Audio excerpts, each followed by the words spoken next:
ಎಲ್ರಿಗೂ ನಮಸ್ಕಾರ.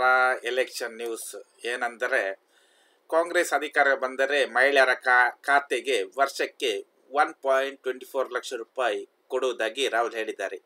ಮಂಡ್ಯದಲ್ಲಿ ಕೇಂದ್ರದಲ್ಲಿ ಕಾಂಗ್ರೆಸ್ ಸರ್ಕಾರ ಅಧಿಕಾರಕ್ಕೆ ಬಂದರೆ ಮಹಿಳೆಯರ ಬ್ಯಾಂಕ್ ಖಾತೆಗೆ ವರ್ಷಕ್ಕೆ 1.24 ಲಕ್ಷ ರೂಪಾಯಿ ಜಮೆ ಮಾಡುವ ಗ್ಯಾರಂಟಿಯನ್ನು ರಾಹುಲ್ ಗಾಂಧಿ ನೀಡಿದ್ದಾರೆ.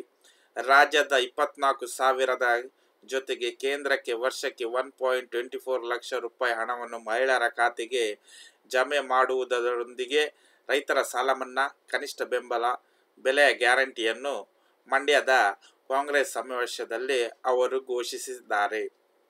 ಬಡವರ ಮಕ್ಕಳಿಗೆ ದೊಡ್ಡ ಕಾರ್ಖಾನೆಗಳಲ್ಲಿ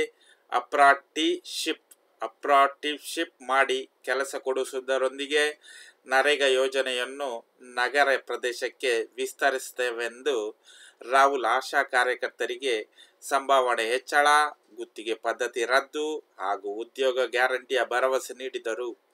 ಬಿಜೆಪಿ ಹಾಗೂ ಅದರ ಬಿ ಟೀಮ್ ಅನ್ನು ಸೋಲಿಸಿ ತಮ್ಮ ಕಾಂಗ್ರೆಸ್ ಪಕ್ಷವನ್ನು ಗೆಲ್ಲಿಸಬೇಕು. ಪಕ್ಷದ ಕಾರ್ಯಕರ್ತರು ತಮಗೆ ಬೆಂಬಲ ನೀಡಬೇಕೆಂದು ರಾಹುಲ್ ಗಾಂಧಿಯವರು ಮನವಿ ಮಾಡಿಕೊಂಡರು. ನಿಮಗೆ ನನ್ನ ಇಷ್ಟವಾದರೆಂದು ಸಬ್ಸ್ಕ್ರೈಬ್ ಮಾಡಿ ಮತ್ತು ಲೈಕ್ ಮಾಡಿ, ಕಮೆಂಟ್ ಮಾಡಿ. ಓಕೆ, ನಿಮ್ಮ ಸಪೋರ್ಟ್ ನನ್ನ ಚಾನಲ್ಗೆ ಬೇಕು.